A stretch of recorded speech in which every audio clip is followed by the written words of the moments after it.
ओम शांति ईश्वर भाई। ओम शांति चेतन भाई। हम आज की मुरली रिवीजन करें चेतन भाई, और आज 15/4/2025 की मुरली है और पूरी मुरली बाबा ने इंश्योर के ऊपर किया चलाई आज। तो बाप बोलते कि बाप तुम बच्चों से रूरियान करते हैं। बाबा ने आज खास कहा कि बातचीत में रूरियान माना हम बच्चों से बातचीत बाबा कर रहे हैं। बाबा समझा रहे कि तुम आए हो बाप के पास 21 जन्मों के लिए अपनी लाइफ इंश्योर करने। एक जन्म की बात नहीं है, 21 जन्म तुम्हारी लाइफ ऐसी इंश्योर होती है जो तुम अमर बन जाते हैं। माना सतयुग में अमर काया माँ मरने का शब्द ही नहीं, वहाँ पर अमर लोग कहते हैं उसको। तो ऐसा जीवन हमको बाबा देते हैं। तो बाबा इसी से कनेक्टेड क्वेश्चन आंसर भी बाबा ने आज किया है कि मनुष्य अपनी लाइफ इंश्योर करते हैं, तुम बच्चे भी करते हैं, लेकिन दोनों में अंतर बाबा ने आज बताया है कि वह जो मनुष्य इंश्योर कराते हैं तो मर जाएंगे तो परिवार को पैसा मिलेगा, अपनी फैमिली को पीछे, इसलिए कराते हैं। और बच्चे इंश्योर करते कि 21 जन्म हम मरे ही नहीं, अमर बन जाए। सतयुग में कोई इंश्योर कंपनियां होती ही नहीं, बाबा बोलता है। इसलिए बाबा बोलता है कि तुम अपनी लाइफ इंश्योर कर देते हो, फिर कभी मरेंगे नहीं, यही खुशी रहनी चाहिए। तो अंदर ये खुशी भी रहनी चाहिए, इसलिए जितना हो सके उतना ट्रांसफ़र भी करना है और इंश्योर भी करना है अपने आप को। जैसे होता है रिजर्वेशन, पहले से वो एसी रिजर्वेशन कर लेते लोग तो आराम से रहते हैं, जाते हैं, बाद में फिर वेटिंग आ जाता है। तो इस तरह बाबा ने हर चीज़ को आज समझाया है। फिर बाबा बोलते हैं कि आज वरदान भी बहुत अच्छा है, बाकी तो आप डिटेल मुरली बताएंगे। तो बाबा ने विश्व कल्याण के कार्य में सदा बिजी रहने वाले विश्व के आधारमूर्त बाबा ने खास कहा है कि हम बच्चों को, क्योंकि हम बनेंगे तभी तो आधारभूत बनेंगे। तो विश्व कल्याणकारी बच्चे स्वयं में भी फ्री नहीं रह सकते। जो दिन रात सेवा में बिजी रहते हैं उन्हें स्व में भी कई नई नई बातें, सेवा के प्लान तरीके दिखाई देते हैं। बाबा बोलता है कि वे सेवा में बिजी होने के कारण अपने पुरुषार्थ के व्यर्थ और औरों की भी व्यर्थ से बचे रहते हैं। बिजी व्यक्ति व्यर्थ से बचा रहता है हमेशा, इसलिए बाबा बोलता है कि सदा बिजी रहो सेवा में, और बाबा की सेवा में मनसा वाचा करना जो भी सेवा है, किसी न किसी सेवा में बिजी रहो। उनके सामने बेहद विश्व का आत्माएं सदा इमज रहती हैं, उन्हें जरा भी अलबेलापन आ नहीं सकता है। ऐसी सेवाधारी बच्चों को आधारभूत बनने का वरदान प्राप्त हो जाता है। तो बाबा ने कितना सुंदर वरदान आज का है चेतन भाई। जी। उसी के कनेक्शन में बाबा ने कहा जो संगम युग का महत्व बाबा ने बताया स्लोगन में आज कि संगम युग का एक एक सेकंड वर्षों के समान है। इसलिए बाबा बोलता है इसलिए अलबेले में समय नहीं गंवाना है। तो इतना सुंदर वरदान स्लोगन आज की मुरली है। तो मैं समझता हूँ आप थोड़ा डिटेल आज की मुरली बताएं। जी। ओम शांति। ओम शांति। आज हम प्यारे बाबा की बहुत धारणा युक्त मुरली रिवीजन कर रहे हैं जी, जिसमें बाबा ने आज कहा कि ये जो पुरानी दुनिया है जी, इस पुरानी दुनिया को इन नेत्रों से देखते हुए भी नहीं देखना है। जी। क्यों? जब तक हम स्थूल के माध्यम से इन नेत्रों से देखते रहेंगे जी, तो हम जो आत्मा सूक्ष्म है, परमात्मा सूक्ष्म है, उसका अनुभव नहीं कर पाएंगे। जी। तो इसलिए बाबा कहते हैं देखना सब कुछ है, ऐसा नहीं कि आके सूरदास बन जाना है, लेकिन देखते हुए उनको अपने मन चित्त पर नहीं लेना है। जी। इसका मतलब ये है। तो क्योंकि ये मुख्य पुरुषार्थ है बाबा ने कहा जी, क्योंकि ये सब कुछ खत्म हो जाने वाला है, ये जो दिखाई दे रहा है इन आँखों से। तो इसलिए कहा जाता है, वैसे तो कहने में आता है कि इस दुनिया से बेहद का वैराग चाहिए, है ना, जिसको फिर सन्यासियों ने कह दिया है कि ये तो संसार बना ही नहीं है, भगवान संसार बना ही नहीं है, है ना। लेकिन उसका अर्थ ये नहीं है, संसार तो है ही है, लेकिन उससे हमारी मन बुद्धि से बेहद का वैराग है। जी। क्योंकि फिर बाबा ने कहा कि जैसे ये पुरानी दुनिया है, इसमें हमें बहुत ध्यान से रहना है, अपने खान पान की भी बहुत परहेज रखनी है। बाबा ने कहा छोटे जो बच्चे होते हैं उनको भी बाप की शिक्षाओं की याद दिलानी है, शिव बाबा की याद दिलानी है जी। और अभी बहुत ऐसा उल्टा सुल्टा खान पान हो गया है, जैसा अन्न का असर मन पर पड़ता है। तो यदि हम उससे भी यदि हम आदत बन जाती है तो वो आदत ना बने, इसके लिए पहले से ही सावधानी रखनी है। बिल्कुल। ज्ञान सुनाना है, अच्छी अच्छी बातें सुनानी है, ऐसा नहीं डांटना है, लेकिन अच्छी बातें सुनाकर उनको परिवर्तन करना है जी ना।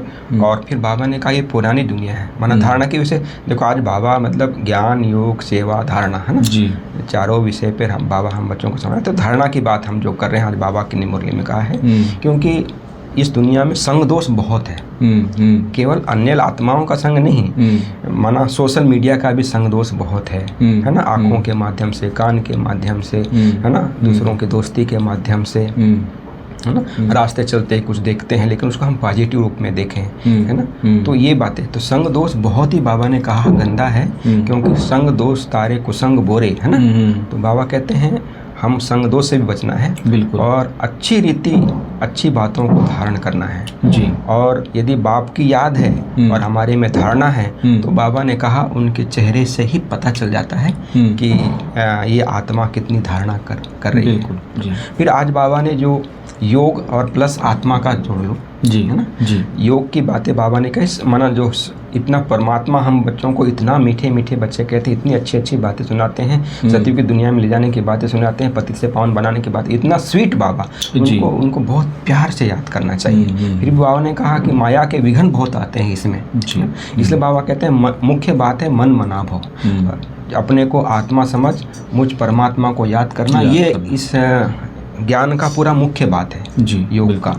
तो जब तक हम यदि अपने को आत्मा समझ कर परमात्मा को याद नहीं करते हैं और यथार्थ रीति यदि याद करते हैं तो बहुत सहज रीति से धारणा होती है जी। यदि इसमें भी बाबा कहते हैं बहुत मुश्किलात आती है, माया के विघ्न आते हैं, बाबा कितना मीठा है फिर भी हम भूल जाते हैं, है ना। और कई तो पढ़ते भी नहीं हैं, पढ़ाई करते भी ध्यान नहीं देते हैं, बाबा ने कहा। तो बाबा कहते हैं ये जो देह है और आत्मा है, दो अलग अलग चीज़ हैं जी, लेकिन हम एक ही समझ लिए हैं, अपने आप को देह समझ लिए। तो देह है विनाशी, आत्मा है अविनाशी। तो अविनाशी चीज़ को याद करना, क्योंकि हमें अविनाशी दुनिया में जाना है, अविनाशी प्राप्ति करनी है, अविनाशी ही चीज़ हमारे साथ जाएगी। तो देह से हम प्रीत नहीं रखनी है, प्रीत रखनी है आत्मा से। इसलिए आज बाबा ने कहा आत्मा समझना है स्वयं को और आत्मा देखना है दूसरे को। आत्मा समझकर ही दूसरों से व्यवहार में आना है, तब आत्मिक प्यार बढ़ता है। नहीं तो प्यार, माना यदि हम विनाशी चीज़ों के माध्यम से यदि हम प्यार करते हैं, बाबा कहते हैं आपस में लड़ाई झगड़ा होता है। यदि आत्मिक प्यार है तो लड़ाई झगड़े की बात ही नहीं हो सकती है जी, बिल्कुल। तो इसलिए बाबा कहते हैं हम सतयुग की दुनिया में जा रहे हैं, अमर लोक में जा रहे हैं। जैसे बाबा ने कहा ना कि अमरपुरी में जा रहे हैं। अमरपुरी का मतलब ये नहीं कि भाई एक शरीर में आ गए तो वो अमर ही रहेगा। अमरपुरी का मतलब अचानक मृत्यु नहीं होगी, पूरे आयु जिएगा व्यक्ति, है ना, और फिर खुशी से ये शरीर को छोड़ेगा, खुशी से नया शरीर लेगा, और उसको साक्षात्कार भी होगा, साक्षात्कार भी होगा।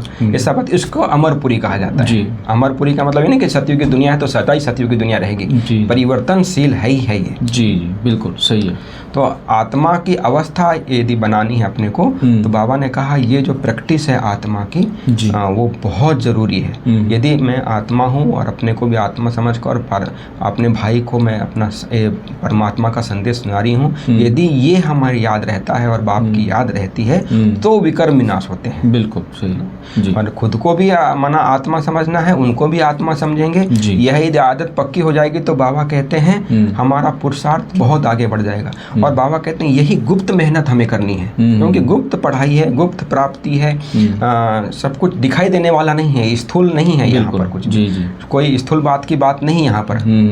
तो बाबा कई बातों में कहते हैं कि भाई कितना हमें अटेंशन, जैसे आज वरदान में भी कहा है कि विश्व कल्याणकारी हैं, विश्व के आधार मूर्त हैं, तो हमें कैसे आराम रह सकते हैं। आज बाबा ने कहा आराम हराम है, माना ये हमें पूरे, जैसे कोई बड़ा कार्य किसी को मिल जाता है तो आराम कर सकता है क्या, रात दिन एक करके दूर से। जी। तो हमें पूरे रात दिन लग के भी मेहनत करके परमात्मा का संदेश पूरे विश्व तक फैलाना है, अपने आप में धारणा करने, माना केवल ऐसा नहीं कि वाचा से करना है, हमें मनसा वाचा कर्मणा पूरे हर माना समय हमारी जो दिनचर्या है वो बहुत श्रीमत प्रमाण हो, उसको कहा जाएगा। आराम से नहीं रहना है, मतलब जैसे आए वैसे रह गए, जैसा आए वैसा बोल दिया, जैसा है जो देखना है देख लिया, ऐसा नहीं। श्रीमत प्रमाण हमें जो यथार्थ लगता है, जो आत्मा की उन्नति है, वही देखना है, वही बोलना है, वही सुनना है। बिल्कुल, इसको कहा जाता है आराम से नहीं रहना है। जी बिल्कुल। तो बाबा कहते हैं बहुत सर्विस भी करनी है, और जो बहुत अच्छी सर्विस करते हैं वही राजा रानी बनते हैं। बिल्कुल। यदि राजा रानी बनना है तो सर्विस बहुत अच्छी अच्छी करना है। बहुत अच्छे अच्छे बाबा ने फिर कई उदाहरण दिए हैं, चित्र अच्छे अच्छे बने हैं, कई प्रकार के ही होते हैं, है ना।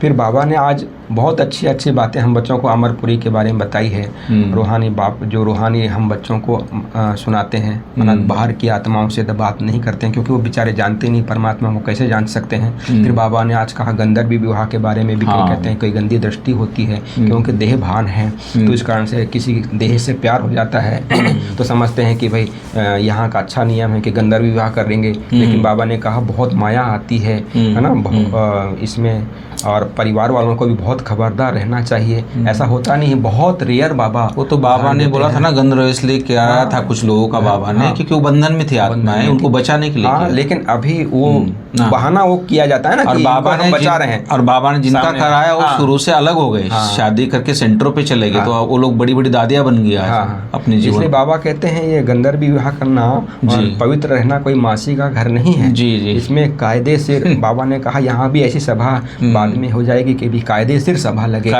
कि भी जो एकदम यथार्थ धारणा मूर्त हैं वही इस ज्ञान को सुन सकते। बिल्कुल जी।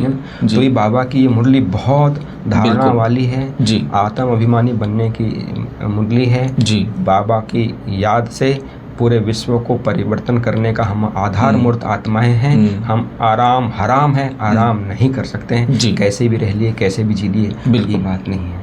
ये थी प्यारे बाबा की आज की मुरली। और एक बात बाबा ने आज कहा है कि भाई जैसे ये मूल वतन को बाबा ने फर्स्ट फ्लोर कहा, सेकंड फ्लोर सूक्ष्म वतन को कहा, ये स्थूल वतन को हम थर्ड फ्लोर भी कह सकते हैं और ग्राउंड फ्लोर भी कह सकते हैं। ये भी बहुत मना विस्तार से बातें बाबा ने बताई है। और एक बात अच्छी कि 21 जन्म तो वो तो है बाबा गारंटी, लेकिन बाबा बोलता है कि 40-50 जन्म भी इंश्योरेंस तुम्हारा हो जाता है। ये तो 40-50 की बात नहीं, पूरा कल्प हो जाता है। लेकिन बाबा ने क्लियर किया 50 जन्म तो इंश्योरेंस की बात बाबा ने कहा आज कहा बहुत विशेष कही है, क्योंकि आज दुनिया में बहुत इंश्योरेंस कराते हैं कि अपने जीवन का मरने के बाद परिवार वालों को मिलेगा।